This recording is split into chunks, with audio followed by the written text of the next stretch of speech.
So what is up, YouTube? Welcome back to the channel once again. You know I appreciate having you here. Stick around for today's video. We are coming up to around 600 miles on this, the little NX500, and I just want to update you of what I think of it so far.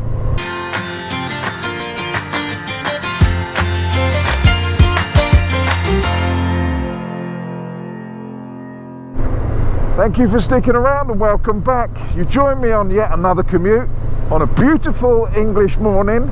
It's a Sunday morning, we're off to work. Yeah, I know, Sunday, off to work. Depressing times, my friends, depressing times. But as you know, if you follow this channel, I work most weekends. But this is my commute, so it's not all bad. Since I've owned this bike, well, since I've owned the CL500, which was the beginning of March, I think I've had 2 or 3 completely sunny days to ride in. Welcome to England, my friends, welcome to England. But it does mean we've got a lot of greenery. At some point in this video, I'm going to pull over and have a little bit of a walk round of the bike. A very quick one. I did it in the unveiling of the bike, let's say, so I don't want to go too in depth with the walk round. I just want to give you guys a little bit of a look at it. It is a bit dirty at the moment. As I said, it's been bloody raining for the last 2 weeks, and I've had this bike 2 weeks. I did about 450 miles in the first week, and then I've tailed it down for the second week, and now after the next couple of days I've got to kind of put it in the garage, put it at the back and wait for the service. The service is not booked in to the 15th of June. That's the first time I could get it booked in for a while you wait service. And that's a major problem with motorcycles. Cars, no problem. Bikes, you've got to book so far in advance. It's bloody horrible, especially if you're running it in. You've only got 600 miles. I could have done 600 miles in that first week. But it's not the end of the world. I've got other bikes to ride. I just quite like riding this one, and I want to get into it. I want to open it up. Not that it's going to pull the skin off a rice pudding, but I just want to ride it how it's supposed to be ridden. But as I said with the walk round, I just want to show you what's gone on the bike. Those of you that watched the original video will already know, but I have got some things coming and I've got some plans, and I've run into some problems as well, and I'll go through that when we do the walk round. But I've got to say, on the whole, so far so good. I thought I'd miss the power of the Africa Twin, but quite honestly I don't. I really don't. Maybe I will when I get onto a motorway, but I try to avoid those. These are the kind of roads that I like to ride every day, these little B-road back roads. And this bike is absolutely brilliant at it. I've got used to this kind of laid back, chilled out lifestyle that this bike gives you. Yeah, if you want excitement, the 500s are probably not the bikes for you in terms of power and prowess and curb appeal, that sort of thing. But if you're a chilled out fella like myself and can have fun on nearly everything, bearing in mind I own a Super Cub and I have immense fun on that, and that's only a 125. It's all about the mind, you see. It's all about the mindset. If you get the mindset right, there are no bad bikes. Well, that's a lie, I've ridden a few. Let's have a little look, see what the miles per gallon is at the moment. I've been averaging 76 miles per gallon, and we're on, I think, the 3rd tank of fuel. We're up to 578 miles. On average so far, I think the lights come on and started flashing around the 250 to 270 mile mark. So we're not doing bad at all. And that's another reason I bought this bike. It's frugal. Again, save those pennies. You can go further, do bigger trips, more trips. More money saved in the pocket is more fuel in the tank. As you might have noticed, I put this little MRA wind deflector on, and that does a bloody good job. I thought I was going to have to get a bigger screen, but just putting this on makes it absolutely perfect. Stops all the buffeting. With the standard screen, this bike was terrible for buffeting at my height. I'm 6'2", as you know, and I wear a peak crash helmet, adventure style, and there's a lot of turbulence under the peak and it shook my head around. But now I've got this on, absolutely perfect. I can go up to about 60 miles an hour no problem with the visor open. I've got the visor open now, and it's nice. You get a nice bit of breeze in the face, but there's no turbulence at all.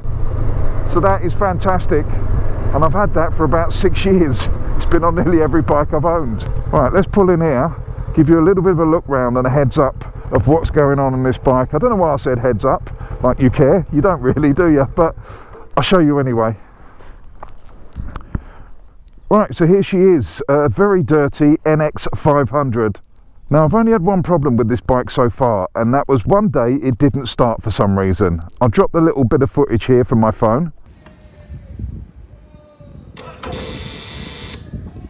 So yeah, it wouldn't start for some reason.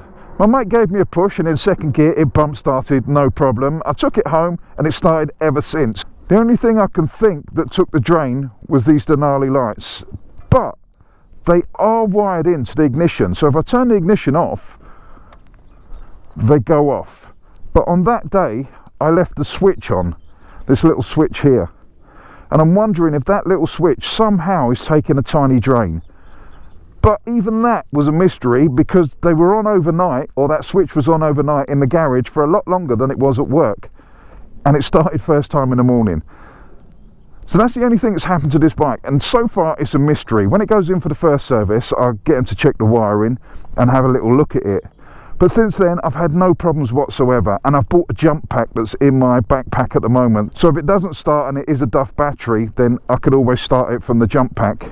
But that's the only problem so far. Right, quick run round of what I've got on it so far. If you watched the original video, you will know I've got the Bark Busters, I think they're VPS, I've got the Denalis, I've got the SW Motec belly pan, and I've got this SW Motec tank ring. However, that is off the Africa Twin. It fitted straight onto this, but it means the tank bag sits too far forward, because these bars come quite close to the tank here, as you can see.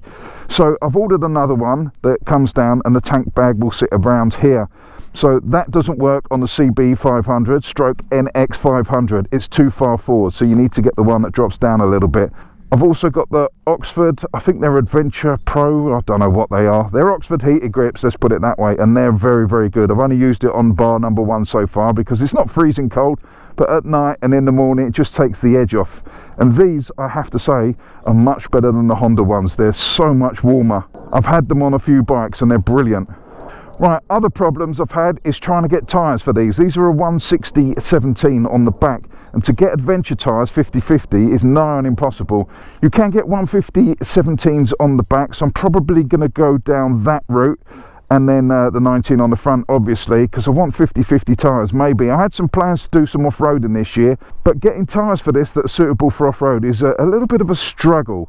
But these tyres, these mixed tours, I'm kind of getting used to them. I've never been a fan of them, but they're okay.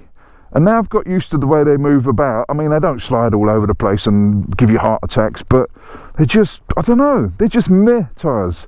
They're not off-road, they're not road, but they're not 50/50s.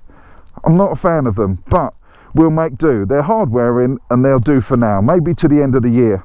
Seat, I'm not a big fan of the seat. It's comfortable, but it does make your nether regions sweat, even when it's not warm. I have got a cover that goes on it, but I bought one for a 2023 CB500X, and it doesn't seem to fit, so I'm not sure if they've mucked around with the dimensions of the seat. I've got to measure it and give that feedback to the company that supplied it, because neither is so sure at the moment.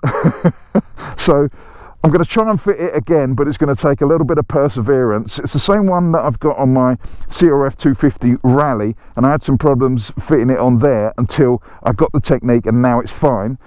But with this one, I don't know, I just felt like if I was going to give it a full stretch, I'd tear it in half.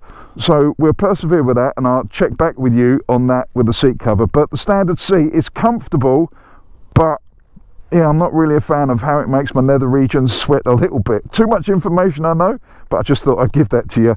Also, I've got an exhaust coming, that should be with me soon, so I'm going to fit that. Again, that will be from Fuel. Thank you very much for coming on board, really appreciate it. So that should save a bit of weight and give it just a little bit more depth to the exhaust. I'm probably going to keep the baffle in this one. On the Africa Twin I took it out because I love the growl of it and it sounded absolutely amazing. But this one, I'm kind of trying to be a little bit more stealth. I'm getting away from the look at me scenario and trying to be a little bit more chilled out, laid back in the background. It doesn't work for YouTube, but we'll have a go. Also luggage, I still can't decide what luggage to get.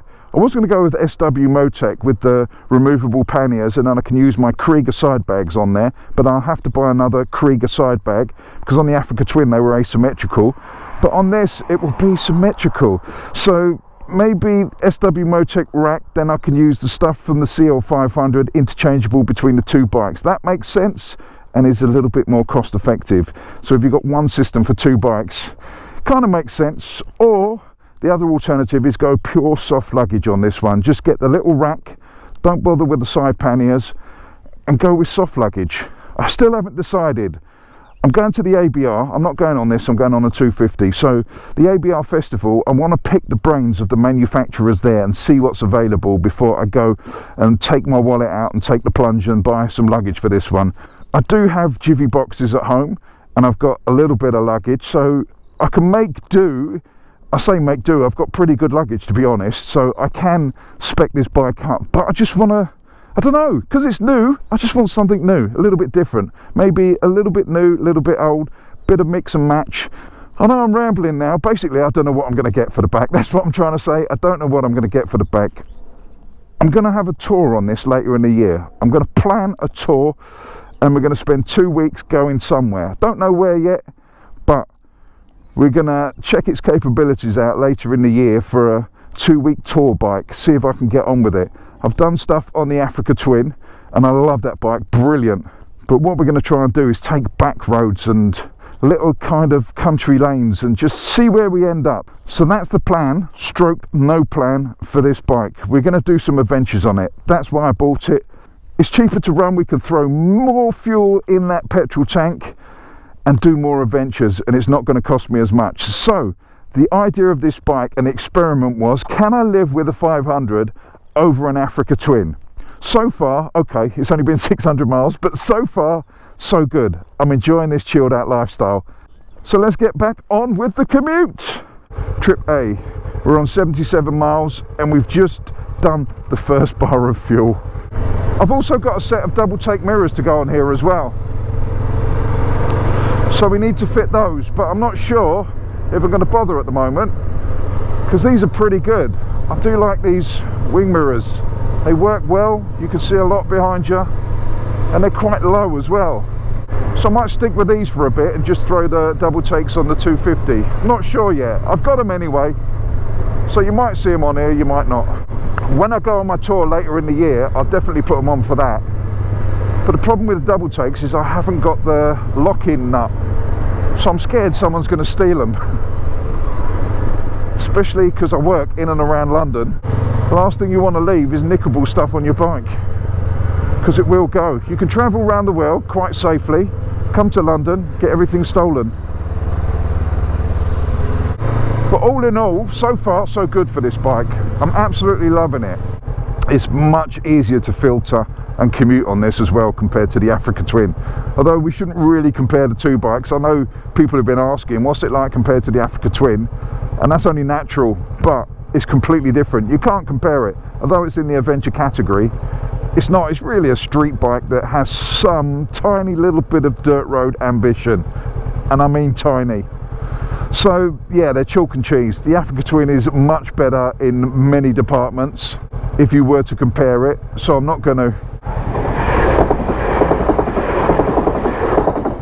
And for those of you that are saying a Africa Twin, you should wash your mouth out with soap. It's disgusting, stop it. Africa Twin, it's not. It's an NX500 or CB500. This is no way half an Africa Twin. I'm telling you that now. It's not. It's a completely different genre. The Africa Twin is an immense bike, and this bike is an immense bike, but in a completely different way. And I know it's a term of affection, term of endearment, but it's not. You're doing this little bike a disservice. It's not a Africa Twin, it's a bike in its own right. Besides, it's 471cc and my Africa Twin was nearly 1100. So I'm no mathematician, but that's not half. So that's probably one of my biggest bugbears about this bike, is people calling it a Africa Twin. It's an NX500 and we love you for it. You can even call it a CB500X, I don't mind, because let's face it, that's what it says on the logbook and that's what it says under the seat. It's just these stickers and this little bit here that says NX. Apart from that, CB500X. So I don't mind, call it that, that's fine. But stop comparing it to an Africa Twin. It's not. It's a bloody good NX500.